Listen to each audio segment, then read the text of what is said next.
Hello friends, आप सभी का एग्रो विद रवि में एक बार आप सभी का पुनः हार्दिक स्वागत है।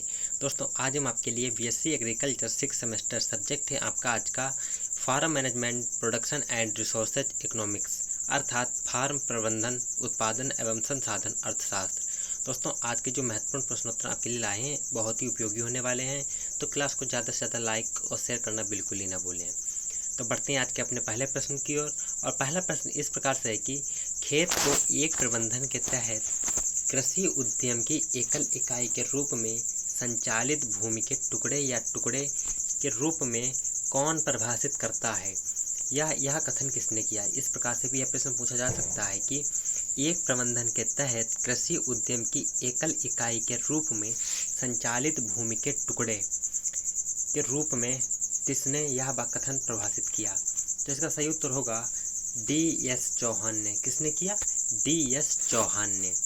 अगला प्रश्न है दोस्तों, यह प्रश्न आपके लिए बहुत ही महत्वपूर्ण है। प्रश्न यह है कि भूमि, श्रम और पूंजी जैसे कृषि कारक हैं, तो यह जो कारक हैं वो कृषि के किस कारक के अंतर्गत आते हैं। तो ये आते हैं सीमित कारक में। किस में आते हैं? सीमित कारक में। दोस्तों, यह प्रश्न बहुत ही महत्वपूर्ण आपके लिए है कि भूमि, श्रम और पूंजी जैसे कारक हैं, तो ये क्या हैं? यह सभी सीमित कारक में आते हैं। अगला प्रश्न है, पशु बीमा योजना कब लागू की गई। तो दोस्तों, यह भी प्रश्न बहुत ही महत्वपूर्ण आपके लिए है कि पशु बीमा योजना कब लागू की गई। तो पशु बीमा योजना यह 2005 से 2006 के मध्य लागू की गई थी। और इससे एक प्रश्न यह भी बनता है कि पशु बीमा योजना सर्वप्रथम कितने जिलों में लागू की गई थी। तो आपको बता दें, यह सबसे पहले 100 जिलों में लागू की गई थी। कितने जिलों में? 100 जिलों में लागू की गई थी। उसके बाद और भी जिलों में इसका आगे बढ़ाया गया। अगला प्रश्न है कि कृषि प्रबंधन में होने वाले नुकसान को कम करने और नुकसान को करने के साथ साथ क्या संबंध है। तो दोस्तों, इसका जो सही उत्तर होगा वो होगा उत्पादकता का अधिकतमकरण। दोस्तों, यह भी प्रश्न आपके लिए बहुत ही महत्वपूर्ण था। अगला प्रश्न है कि उत्पादन में उपयोग करने के लिए संसाधन की सबसे अधिक लाभदायक राशि क्या है। दोस्तों, यह भी प्रश्न आपके लिए महत्वपूर्ण है कि उत्पादन के उपयोग करने के लिए संसाधन की सबसे लाभदायक राशि क्या है। तो आपको बता दें, इसका सही उत्तर है कारक उत्पाद संबंध। क्या है? कारक उत्पाद संबंध। अगला प्रश्न है, उत्पादन कैसे किया जाता है, इसका अध्ययन किस प्रकार से किया जाता है। इसे दोस्तों दो प्रश्न बनते हैं इस प्रकार से कि उत्पादन कैसे किया जाता है और इसका अध्ययन किस प्रकार से किया जाता है। तो इसका सही उत्तर होगा कि कारक कारक संबंध या संसाधन संबंध के अंतर्गत इसका अध्ययन किया जाता है।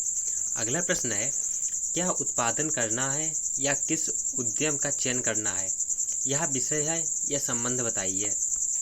तो इसका सही उत्तर होगा उत्पाद संबंध। अगला प्रश्न है, कारक उत्पाद संबंध पर कौन सा सिद्धांत लागू होता है। तो इसका सही उत्तर होगा घटते प्रतिबल का सिद्धांत। दोस्तों, यह भी प्रश्न आपके लिए मोस्ट इंपॉर्टेंट प्रश्न था। अगला प्रश्न है, कारक कारक संबंध पर कौन सा सिद्धांत लागू होता है। तो इसका भी सही उत्तर है प्रतिस्थापन का सिद्धांत। दोस्तों, आपके लिए 8, 9, 10, 11, 12 जो प्रश्न है क्रम से 8, 9, 10, 11, 12। दोस्तों, आपके सभी के लिए मोस्ट इंपॉर्टेंट प्रश्न है जिन्हें आप कहीं पर नोट कर सकते हैं। और आप अगर वीडियो की पीडीएफ लेना चाहते हैं तो आप हमारे टेलीग्राम चैनल को ज्वाइन कर सकते हैं, साथ में आप व्हाट्सएप ग्रुप को भी, जिस पर आपको वीडियो की पीडीएफ प्रदान कर दी जाएगी।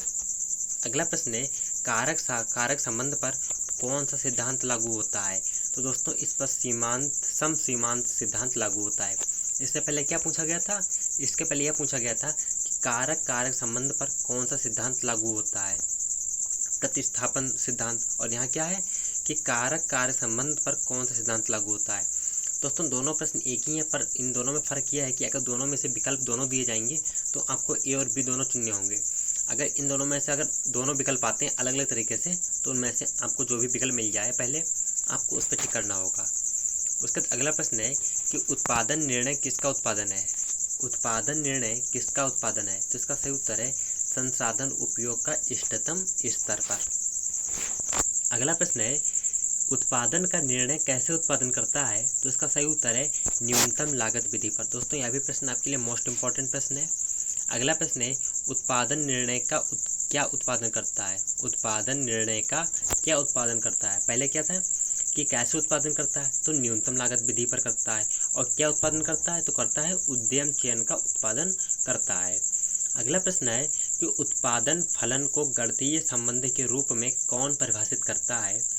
तो इसका सही उत्तर होगा लेविसप। क्या है? लेविसप। दोस्तों यहाँ पे प्रश्न आपके लिए मोस्ट इंपॉर्टेंट प्रश्न है कि उत्पादन फलन को गणितीय संबंध के रूप में कौन परिभाषित करता है? तो इसका सही उत्तर है लेविसप।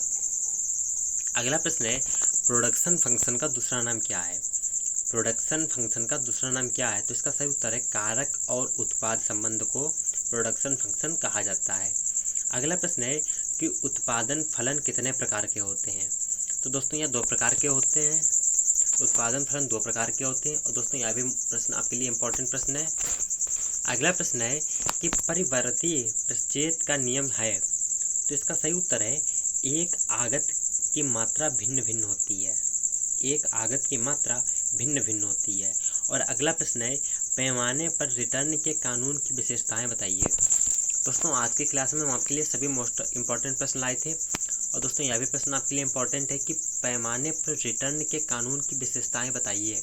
तो इसका सही उत्तर है सभी आगतों की मात्रा अलग अलग होती है। क्या है? सभी आगतों की मात्रा अलग अलग होती है। अगला प्रश्न है प्रतिस्थापन की निरंतर लोच और प्रतिस्थापन की बदलती लोच का संबंध है? तो इसका सही उत्तर है कॉफ डगलस फंक्शन से। क्या है? कॉफ डगलस फंक्शन से। अगला प्रश्न है निरंतर सीमांत उत्पादकता में उत्पादन फलन है? तो इसका सही उत्तर है रैखिक। अगला प्रश्न है CMR को और किस रूप में जाना जाता है? तो इसको CMP और समान सीमांत रिटर्न के रूप में भी जाना जाता है। अगला प्रश्न है कि हर समान सीमांत प्रतिफल कब लागू होता है? तो यह कृषि उत्पादन की सभी व्यवहारिक स्थितियों पर लागू होता है। अगला प्रश्न है कि लोच किसे कहते हैं? लोच किसे कहते हैं? तो इसका सही उत्तर है उत्पादन में प्रतिशत परिवर्तन को लोच कहा जाता है। लोच किसे कहा जाता है? उत्पादन में प्रतिशत परिवर्तन को लोच कहा जाता है। अगला प्रश्न है खेती के पहले चरण में क्या होता है? तो खेती का जो पहला चरण होता है उसमें लाभप्रदता बढ़ जाती है। अगला प्रश्न है दोस्तों यह भी प्रश्न आपके लिए इंपॉर्टेंट है कि अधिकांश भारतीय किसान नीचे हैं।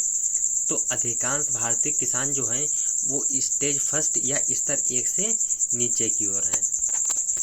अगला प्रश्न है पंजाब हरियाणा और उत्तर प्रदेश के किसान के पास है? पंजाब हरियाणा और उत्तर प्रदेश के किसान के पास है? तो दोस्तों पंजाब हरियाणा और उत्तर प्रदेश किसान के पास तर्कहीन क्षेत्र हैं। क्या है? तर्कहीन क्षेत्र हैं। अगला प्रश्न है तर्क संगत क्षेत्र के अंतर्गत अधिकतम लाभ प्राप्त करने के लिए किसानों को उचित और इष्टतम स्तर की गणना करनी होती है। तो इसका सही उत्तर है तृतीय चरण के अंतर्गत तर्क संगत क्षेत्र के अंतर्गत अधिकतम लाभ प्राप्त करने के लिए किसानों को उचित और इष्टतम स्तर की गणना करनी होती है। अगला प्रश्न है और दोस्तों यह भी प्रश्न बहुत ही इंपॉर्टेंट है कि वह रेखा है जो विभिन्न सममात्रा वक्रों के समान ढलानों से होकर गुजरती है उसे क्या कहते हैं? तो उसको ISO वह रेखा कहते हैं। क्या कहते हैं? ISO वह रेखा कहते हैं। और दोस्तों यह भी प्रश्न आपके लिए मोस्ट इम्पॉर्टेंट प्रश्न है। अगला प्रश्न है कि रिज लाइन को और किस रूप में जाना जाता है? रिज लाइन को और किस रूप में जाना जाता है? तो इसको आइसोलिन के रूप में जाना जाता है। इसे किस रूप में जाना जाता है? आइसोलिन के रूप में जाना जाता है। अगला प्रश्न है कि दूध के साथ गाय का गोबर किसका उदाहरण है? दोस्तों यह भी प्रश्न आपके लिए मोस्ट इम्पॉर्टेंट प्रश्न है कि दूध के साथ गाय का गोबर किसका उदाहरण है?